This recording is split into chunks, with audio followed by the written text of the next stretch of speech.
আসসালামু আলাইকুম রহমতুল্লাহি ওবরকাতুহু। সম্মানিত দর্শক, পুরো বাংলাদেশের জাতীয়তাবাদ, পুরো বাঙালি জনগোষ্ঠী এই ভূখণ্ডে যারা বসবাস করছেন 18 কোটি থেকে 19 কোটি। আমরা যে ইতিহাসের একটা সন্ধিক্ষণ অতিক্রম করছি, এমন ঘটনা আমাদের জীবনে আর কখনো ঘটেনি সেই স্বাধীনতা লাভের পর থেকে আজ অবধি। আমাদের অভ্যন্তরীণ অনেক সমস্যা হয়েছে, বেশ কয়েকবার মিলিটারি শাসন এসেছে, সামরিক শাসন এসেছে। আমাদের দুজন রাষ্ট্রপ্রধান নির্মমভাবে নিহত হয়েছেন। আমাদের দেশে হরতাল, অবরোধ, মারামারি, কাটাকাটি থেকে শুরু করে এমন ঘটনা ঘটেছে অনেকটা সিভিল ওয়ারের মতো। কন্টিনিউয়াসলি 2014 থেকে 2016 অবধি যে জ্বালাও পোড়া হয়েছে সীমাহীন। কিন্তু এত কিছুর মধ্যেও সব মানুষের স্বপ্ন ছিল, সব মানুষের ভয় ছিল, সব মানুষের আশা ছিল এবং সমাজের মধ্যে একজন আর একজনের সঙ্গে প্রতিদ্বন্দ্বিতা করার জন্য শক্তিমত্তা ছিল। কিন্তু এখন এই সময়টিতে, যেটিকে আমি বলছি যুগ সন্ধিক্ষণের সংকটকাল, এই জায়গাতে আমরা অনেকটা যাকে বলা হয় এমন বিপত্তির মধ্যে পড়েছি।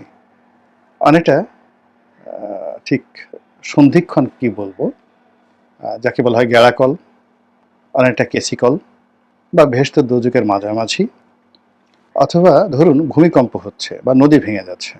তো নদী হঠাৎ করে আপনি দাঁড়িয়ে আছেন, হঠাৎ করে দাঁড়িয়ে আছেন, মাটি ভাগ হয়ে গেল, দুভাগ হয়ে গেল। কথা নেই বার্তা নেই, সেই ভাগের মধ্যে আপনি পড়ে গেছেন। আপনি বুঝতে পারছেন না কি হলো আপনার জীবনে, কিং কর্তব্য বিমূঢ়। আপনি যে কত ফিট মাটির নিচে পড়ে গেছেন বলতে পারেন না, এবং ওই মুহূর্তে আপনার ব্রেন কাজ করবে না। একটা অংশ, যে অংশটি ভাগ হয়ে গেছে, যদি পদ্মা নদীর তীরে হয়, ওই অংশটি কখন মাটির সঙ্গে দেবে যাবে। যদি ভূমিকম্প হয় তাহলে ওই অংশটি আবার কিভাবে মিশে যাবে, আপনি কি মাটির মধ্যে চাপা পড়বেন। ঠিক ওইরকম যে একটা অবস্থার মধ্যে হয়, অথবা আপনি যদি সমুদ্র তীরে হঠাৎ করে অল অন এ সাডেন চূড়াবালির মধ্যে পড়ে যান এবং উইদিন 1 মিনিটের মধ্যে এমনভাবে গেড়ে গেছে যে শুধুমাত্র আপনার নাকটা মানে বাইরে আছে আর পুরো অংশ ডুবে গেছে, আপনি কিংকর্তব্য বিমূঢ় হয়ে পড়বেন। এবং এইরকম একটি সংকটকাল যখন আমাদের এই পার্থিব জীবনে ঘটে, যখন মানুষ ডানে যেতে পারে না, বামে যেতে পারে না, সত্য মিথ্যার প্রকারভেদ করতে পারে না, চিৎকার করতে পারে না, কোনো কথা বলতে পারে না, ঠিক ওইরকম আমাদের জাতীয় জীবনে এরকম একটা পরিস্থিতি তৈরি হয়েছে। এবং এই পরিস্থিতিটা কীরকম ভয়াবহ সেটা আল্লাহ রাব্বুল আলামিন মানে বর্ণনা করেছেন। যেমন দেখা গেল যে কিয়ামতের বর্ণনা করতে গিয়ে তিনি বলেছেন যে ওই সময়টিতে কয়েকটা গ্রুপ থাকবে। একটা গ্রুপ হলো যারা জান্নাতে যাবে, তারা তো সরাসরি জান্নাতে চলে যাবে। জান্নাতুন তাজরি মিন তাহতিহাল আনহারু খালিদিনা ফিহা আবাদা। তাদের হৃদয় মন পুলকিত হয়ে যাবে এবং তারা সেখানে চলে যাবে। চিরস্থায়ী জান্নাতের বন্দোবস্ত, একেবারে কবরে যাওয়ার পর থেকে তাদের মধ্যে সেই আশ্বাস চলে আসবে। আরেকটা গ্রুপ, তারা নিশ্চিত জানবে যে আমরা জাহান্নামে যাব। তাদের হৃদয়ের মধ্যে জাহান্নামের আতঙ্ক থাকবে। তার চেয়ে তারপরেও বড় ব্যাপার হলো তারা নিশ্চিত জানে যে তারা জাহান্নামে যাবে, ফলে তারা আল্লাহর সাথে ঝগড়া করবে, আল্লাহকে মিথ্যা বলার চেষ্টা করবে এবং ওই সময়টাতে দাঁড়িয়ে অনর্গল তারা মিথ্যা বলে যাবে। কিন্তু সমস্যা হয়ে গেছে যে কিছু মানুষ জান্নাত এবং জাহান্নামের মধ্যে পড়ে যাবে। দূরসন্ধিক্ষণ, তারা একদিকে জাহান্নামের ভয়াবহতা দেখবে, ভীষণ রকম। আপনি দেখবেন যে আপনি নিজে মরে গেছেন, আহত হয়ে গেছেন, তার চেয়ে বরং এমন একটা জায়গাতে দাঁড়িয়ে আছেন যে কোনো সময় আপনাকে সবল মারতে পারে, গুলি আপনার গায়ে লাগতে পারে, থরথর করে কাঁপতেছেন আপনি। ওটা আহত হওয়ার সাথে বেশি ভয়ঙ্কর। তো একদিকে দাঁড়িয়ে সে জাহান্নামের আগুন দেখতেছে, আর অন্যদিকে জান্নাতের বাতাস সুঘ্রাণ তার নাকে আসছে, এবং এই দুয়ের মধ্যে থেকে তার যে একটা ত্রাহি অবস্থা, এটা বলা হয়েছে যে যারা সরাসরি জান্নাতে গেছে তার চেয়েও কষ্টকর হবে। তো এখন আমরা যে যুগ সন্ধিক্ষণে পৌঁছে গেছি, আমরা বুঝতে পারছি না যে কোনটি ভালো। শেখ হাসিনার জমানা ভালো, কিংবা এখন যে ডক্টর মোহাম্মদ ইউনূস আছেন তিনি ভালো, তিনি যে 5 বছর থাকতে চাচ্ছেন, 10 বছর থাকতে চাচ্ছেন, সেটা ভালো, নাকি অতি দ্রুত একটা নির্বাচন দিয়ে যেখানে নিশ্চিতভাবে বিএনপি ক্ষমতায় আসবে, তাদের হাতে ক্ষমতা হস্তান্তর করলে আমরা একেবারে দুধের সাগরে বসবাস করব। আমরা এই গত কয়েক মাসে যে সমীকরণগুলো তৈরি হয়েছে, একটাতেও আমরা স্বস্তি পাচ্ছি না। দ্বিতীয় যে ঘটনা, সেটা হলো যে আমরা কোনো স্বপ্ন দেখতে পাচ্ছি না। স্বপ্ন মানে এই যে বর্তমান যে অবস্থাতে চলছে, শিল্প কলকারখানা বন্ধ হচ্ছে একের পর এক, মানুষ বেকার হয়ে যাচ্ছে, ব্যাংকগুলোতে কোনো সুসংবাদ নেই,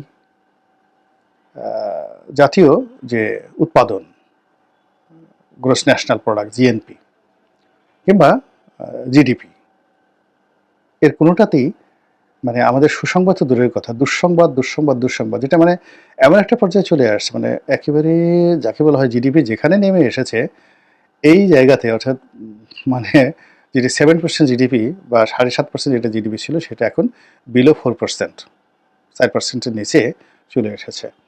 এটি যে কতটা ভয়ঙ্কর, 18 কোটি মানুষের পার ক্যাপিটা ইনকাম, পার ক্যাপিটাল ভোগ, পার ক্যাপিটাল কর্মক্ষমতা, যেখানে 3টি পয়েন্ট, মানে এটা কল্পনাই করা যায় না যে কতটা ভয়াবহ একটা অবস্থার মধ্যে আমরা পড়ে গিয়েছি। আমাদের বাজেট ঘাটতি, তারপরে আমাদের যে অর্থনীতির অন্যান্য যে খাতগুলো এতটা ভয়াবহ যে আইএমএফ পর্যন্ত এখানে আমাদের আর বিশ্বাস করতে পারছে না।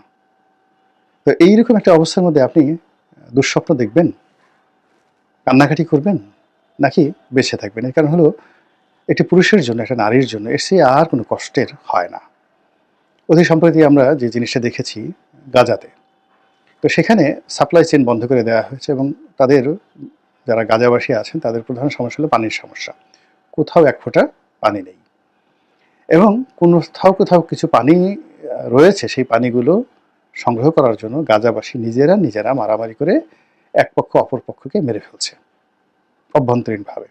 অভাব এমন একটা জিনিস, আমরা বাংলাদেশ থেকে অনেক কিছু বলছি, কিন্তু যখন মানুষ ক্ষুধার্ত হয়ে পড়ে, একে অপরের মাংস খেয়ে ফেলে, নিজের প্রস্রাব নিজে খায়, এমন ঘটনা মানব জীবনে ঘটেছে যে মানুষ বসে থাকতো যে তার বৃদ্ধ বাবা মা কখন মরে যাওয়ার পরে তার সে লাশ তারা রান্না করে পুড়িয়ে তারা খেয়ে ফেলবে। পড়ে দেখেন হিরোডোটাসের বইতে, দ্য হিস্ট্রিয়াতে। এই হলো মানব জাতির ইতিহাস। তো কাজে এই অবস্থায় সামনে যে অভাব আমাদেরকে হাতছানি দিচ্ছে, যে দুর্ভিক্ষর আতঙ্ক আমাদেরকে তাড়া করছে, সেই অবস্থাতে আমাদের যে সন্তানের চোখ, আমার স্ত্রীর চোখ, আমার স্বামীর চোখ, কান্না, পেট, হাড্ডিসার দেহ, একবার একটু চিন্তা করেন তো। যার টাকা আছে দুদিন পরে তার টাকা থাকবে না, যার বাড়ি এসে থাকবে না। ঘরের মধ্যে এখন যেভাবে মব হচ্ছে, আপনি খাবার টেবিলে বসে দরজা বন্ধ করে, ক্ষুধার্ত মানুষ আপনার ঘরে গিয়ে আপনার সব খাবার ছিনিয়ে নিয়ে যাচ্ছে।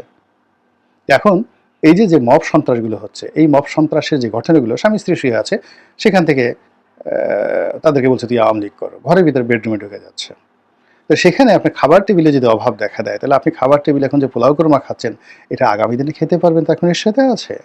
এই আতঙ্ক যদি আপনি না অনুভব করেন, এর জন্য যদি আপনার কোনো প্রস্তুতি না থাকে, তাহলে আপনার মতো বেকুব আর নির্বোধ কি পৃথিবীতে আছে? তো এই যে একটা অনিশ্চয়তা আমাদেরকে এখন রীতিমতো তাড়িত করছে।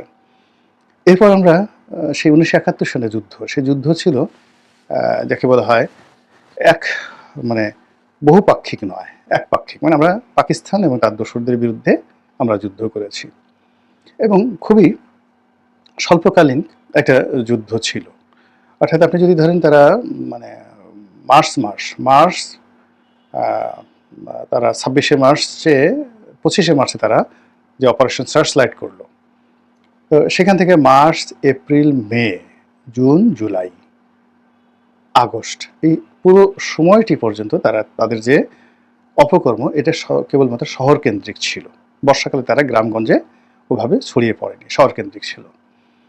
আবার সেই যে আগস্ট, সেপ্টেম্বর, অক্টোবর, নভেম্বর মাসে মুক্তিবাহিনী মোটামুটি বাংলাদেশে গেরিলা যুদ্ধের বেশিরভাগ এলাকা তারা নিয়ন্ত্রণ প্রতিষ্ঠা করে ফেলেছিল, এবং ইতিমধ্যে টোটাল অবস্থা রাজাকার, আলবদর, আসাম থেকে শুরু করে পাকিস্তানি বাহিনীর জন্য এতটা সঙ্গীন হয়ে পড়েছিল যে নভেম্বর মাসে আসলে ওইরকম সরাসরি কারোর সাথে যুদ্ধ করার জন্য অবস্থা পাকিস্তান সেনাবাহিনী ছিল না, আর রাজাকার, আলবদররা ছিল না। এরপর ডিসেম্বর মাসের 3 তারিখে যখন ভারতীয় সৈন্য সরাসরি এখানে নেমে গেল, তখন আসলে তারা না আসলে আমরা বিজয়ী হতাম, কিন্তু পাকিস্তানের সঙ্গে ভারতের একটা মানে আন্ডার টেবিল একটা, যাকে বলা হয় ডিডের কারণে, এখানে আমেরিকা জড়িত, এখানে রাশিয়া জড়িত, তাদের একটা, যেটা আমরা সিমলা চুক্তির মাধ্যমে দেখেছি, এরপরে ভারতীয় সৈন্য এখানে নামে। তো ওই সময়ের যে যুদ্ধ, এটার কোনো বহু মাত্রিকতা ছিল না। কিন্তু এখন আপনি যদি যুদ্ধ বাধে, তাহলে ভারতের সাথে বাংলাদেশের যুদ্ধ, মায়ানমারের সাথে বাংলাদেশের যুদ্ধ, বিএনপির সঙ্গে আওয়ামী লীগের যুদ্ধ, আওয়ামী লীগের সঙ্গে জামাতের যুদ্ধ, বিএনপির সঙ্গে এনসিপির যুদ্ধ, এরপরে আমেরিকা এখানে নাক গলাবে, চীন নাক গলাবে, তারা সৈন্য পাঠাবে। মানে পুরো দেশের যে প্রতিটি ইঞ্চি ভূখণ্ড, এটা জাস্ট সিরিয়ার মতো হয়ে যাবে। সিরিয়াতে কি হয়েছিল? বিরাট একটা অংশ সিরিয়া এবং ইরাকের বিরাট একটি অংশ আইএস দখল করে নিয়েছিল। ফলে ওখানে কি হতো? আইএসের শাসন, সে যে আবু বকর বাগদাদি, তার শাসন। এবং এটা সিরিয়ার মূল ভূখণ্ডের সাথে বিরাট, এবং প্রায় বহু বছর তারা শাসন করেছে এখানে আমেরিকা এবং ইসরায়েলের মদদে। আচ্ছা, গেল ওই অংশ। তুরস্ক একটা বিরাট অংশ সেখানে তারা ডমিনেট করতো। এই যে এখন যারা বিদ্রোহী গ্রুপ, যারা ক্ষমতা দখল করেছে, তারা সেখানে যাকে বলা হয় একটা বিরাট অংশ তারা নিয়ন্ত্রণ করত।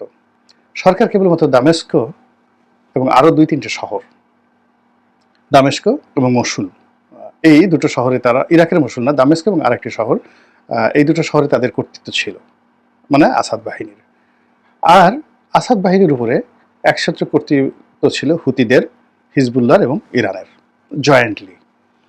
তো এই ইরানের যে সাপ্লাই চেইনটা ইসরায়েল ভেঙে দেয়। ইরানের প্রেসিডেন্ট নিহত হন। ইরানের আল কুদস বাহিনী, যেটি সেই ইয়ামেনে সৈন্য পরিচালনা করত, লেবাননের সৈন্য পরিচালনা করত, কমান্ড পরিচালনা করত সেই সিরিয়াতে, সেখানে পরপর দুইজন জেনারেলকে তারা সেখানে মেরে ফেলে।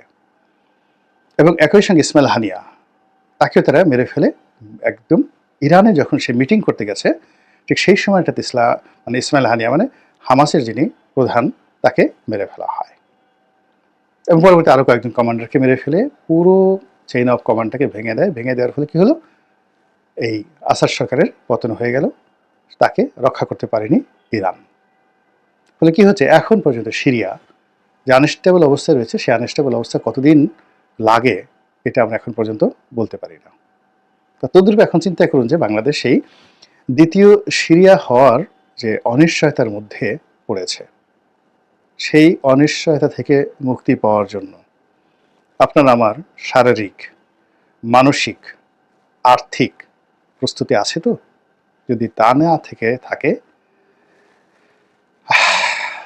না থাকে তাহলে কদিন পর আপনি যে রোহিঙ্গা হবেন না, নিজ ভূমিতে রোহিঙ্গা পরবাসী, আপনি যে উদ্বাস্তু হবেন না।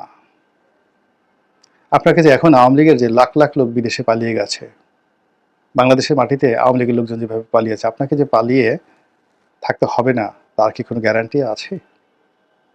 মহান আল্লাহ আমাদের সবাইকে হেদায়েত দান করুন এবং হেফাজত করুন। আসসালামু আলাইকুম ওয়া রাহমাতুল্লাহি ওয়া বারাকাতুহু।